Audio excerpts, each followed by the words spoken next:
My name is Lili Gordon, and each survivor has a different story. Mine is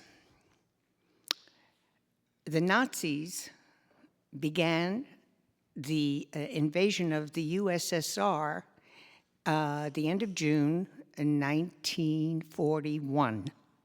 My parents were living in Kiev. The morning of June 22nd, 1941 changed their life forever. My parents were actors. My father was getting ready to go on a summer tour, summer stock, where you visit the small cities. The big theater in Kiev closes for the summer, and the troupe goes out to entertain the masses in the Ukraine. My mother was 8 months pregnant, so she wasn't going this summer. But the Nazis changed everything. My father was drafted into the army almost that same day, into the Russian army. And my mother was left to fend for herself, her aging parents, and a 14-and-a-half-year-old sister.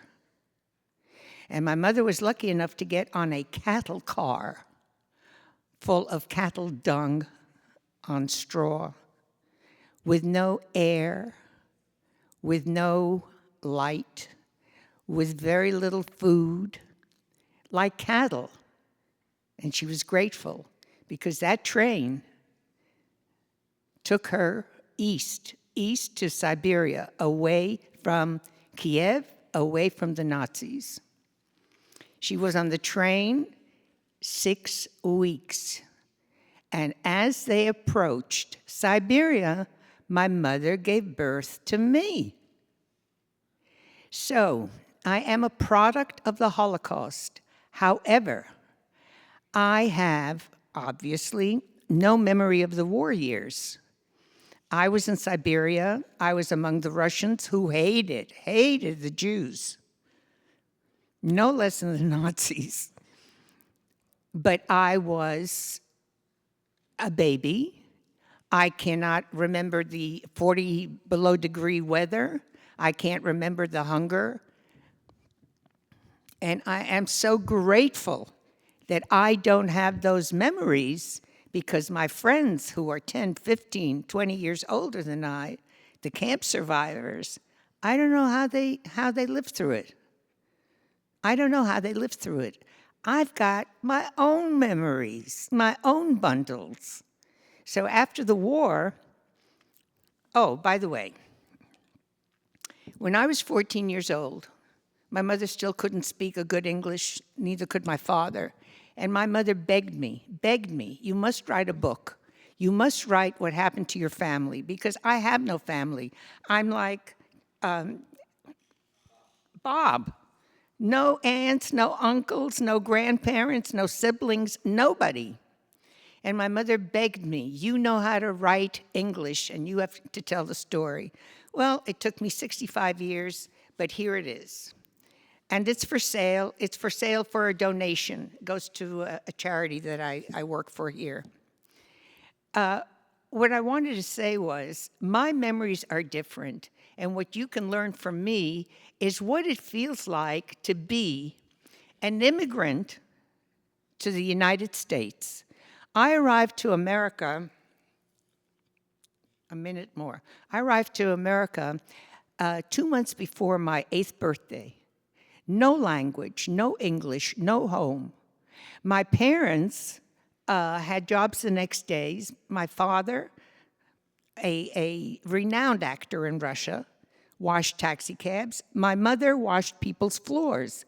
I spent that first summer, my first summer in America, I spent learning English. Where did I learn English? I learned English in the movie theater. My parents would use the movie theater as a babysitter, and they'd park me there at 9 in the morning. And the first movie I ever saw was The Wizard of Oz. Do you all know The Wizard of Oz? Together with me. We're off to see the wizard, the wonderful Wizard of Oz. A whiz of a whiz, the whiz he is, if ever a whiz there was, if ever, oh, ever a whiz there. And that's how I learned English. And I sounded just like a munchkin. But that's my story. I'm so glad to see all these wonderful faces in front of me. You're lucky, because you will understand. But so many that don't come, that don't question, that don't hear, they're going to have a hard time getting it. Thank you. This is for Lili. Anybody? I got one for you right here. Yeah. Here I am. Come on, your best loved. Oh. Do you think the passion about Holocaust education will continue after there are no more living survivors and liberators? Well, that depends. That depends upon you guys. That depends upon how you view our political, in America, our political scene right now as it is playing out. That depends really on your minds. The Holocaust can happen again really, really easily if you're not educated. This is a good way of spending an afternoon. Who do you give credit with your survival? I survived because of my mother, who was an actress and was able to speak all the dialects of Russia. That's how she managed to survive the war.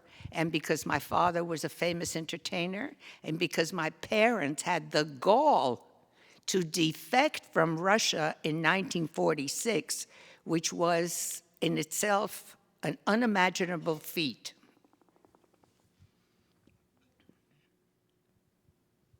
How do you feel about the Holocaust being part of the educational system?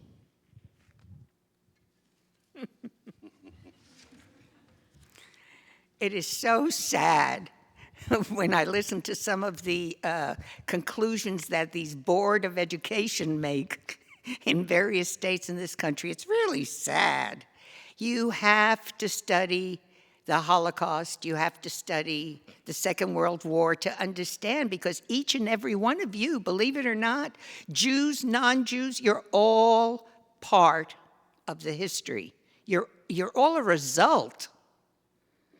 Our technologies of today are the result of the history.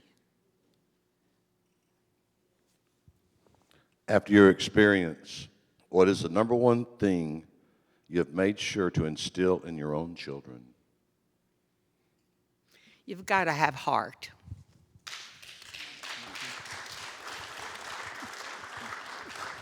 I told you were going to love her. Did you experience any joyful moments in the camps? If I were to land in a camp as an infant, and this I explain over and over again, not all of us were in camps. If I, as an infant, were to have landed in a camp, I would be number one on the list to kill and burn. That's why 1.5 million children under the age of 14 were slaughtered. That's a fourth of the 6 million that were slaughtered. So no, I never made a camp. But a gulag in Siberia is a very close second. I think you've talked a little bit about this, but let's go over it again. I know. Did your mother try to shield you from what was happening around your family? And if so, how long before you could see the truth? My mother never told me anything about Cinderella. I didn't know about Mickey Mouse. I didn't hear fairy tales at night. My mother told it as she remembered it, and she wanted me to tell you. She did not want to be quiet. She wanted people to know what they went through. And you know what? I have to hand it to her, because most parents didn't want to talk about it. Not my mother. Of all the places you spent time at, which one do you remember being the most difficult to survive? New York City. New York City, as a newcomer, they used to call us greener. That was the name we had. New York City, they would beat me up every day at 3:05. Yeah, school was over, they would get the greener. But As I learned English, and as I got some American-looking clothes, and as the time went by, and as I became the smartest kid in every class I've ever gone to, you know, it shifted, and it shifted hard and quickly. By the time I was 10, I was an American.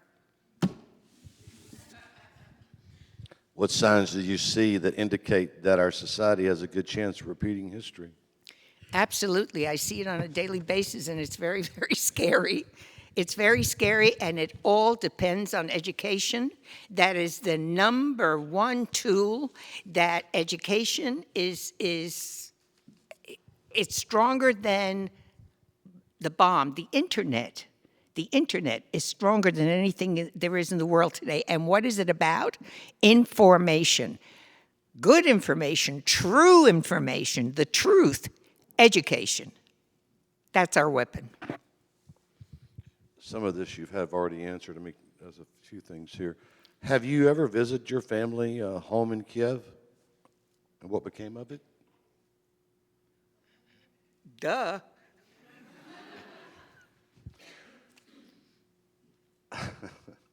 God, I love you.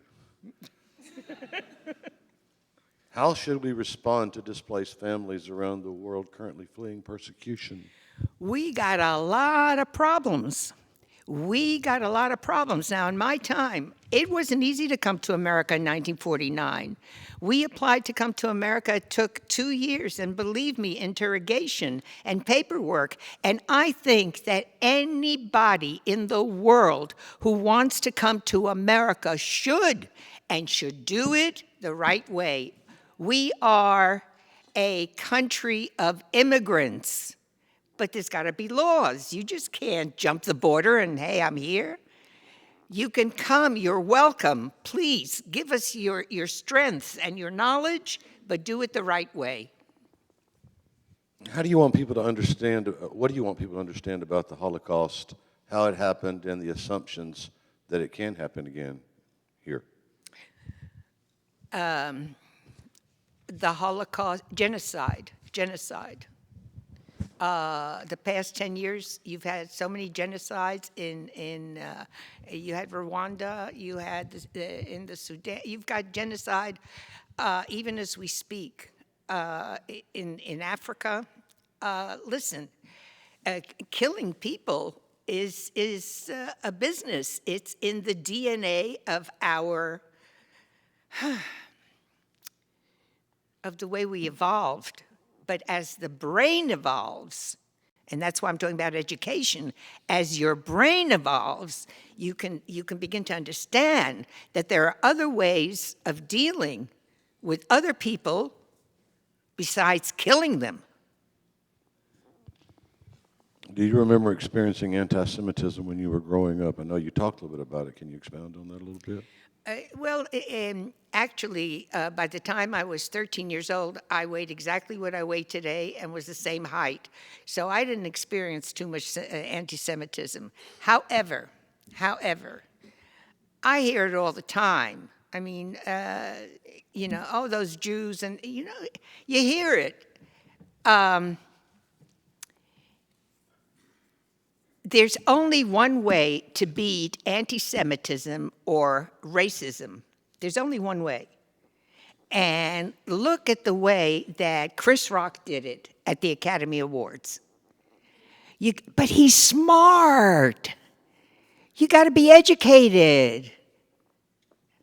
In order to beat anti-Semitism, in order to beat racism, in order to be able to joke about it, you got to be smart. You got to understand it.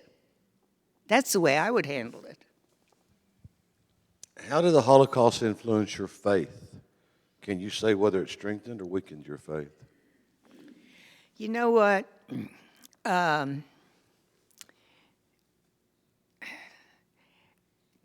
think I don't know how to answer that question. I have days where I am afraid not to believe in God. Then I have other days when I'm afraid to believe in God. What is faith? I am hoping for a congenial life with human beings. That's the best I can hope for. I want people to be kind, and I want to be kind to them. Okay, we have one more here. How did you and how do you cope with losing family members and friends of the Holocaust? I write books. I speak. I'm available. I'm open. I want to educate. I want you to be ready. You guys are coming into the world. I want you to be ready. When you look at a situation, if you're educated, you can weigh your options better. You can make better choices. Thank you. Thank you. I really enjoyed being here.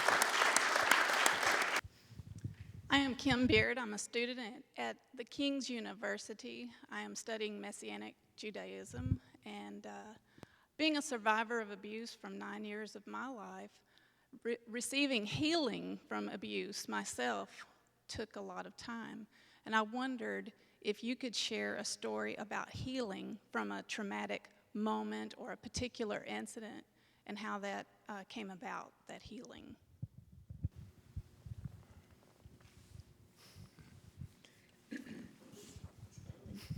That would be more for Lili, I think, to answer, right? Because you were beaten up every day. Right? Okay, there are many ways of healing. And, all right, I'm going to be 75 years old. And I do a lot of retrospect. I think about my life. Thinking positively is a very good way of healing. I heal myself. Let me tell you what The Wizard of Oz did for me.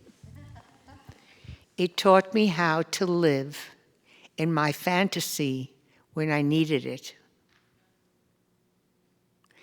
So when I'm afraid, when I feel bad, when I'm hungry, there's a song for every one of these situations that I know. So I heal myself with lyrics. I'll give you an example. When I go to the dentist, never mind about healing over the Holocaust, I'm daily healing. I'm on my way to the dentist. I'm thinking to myself, whenever I feel afraid, I hold my head erect. And that's how I go to a dentist. And that's how I heal. I heal myself with song, and I heal myself with positivity and good humor. That's the only healing. I can never fill up the holes, the black holes of my life. There isn't enough earth or sand or stones to fill up the family that I never knew, the family that I knew and is missing, the husbands that I lost. There's not enough to fill up those holes. So it's a topical healing, a healing for the moment. Thank you. All right.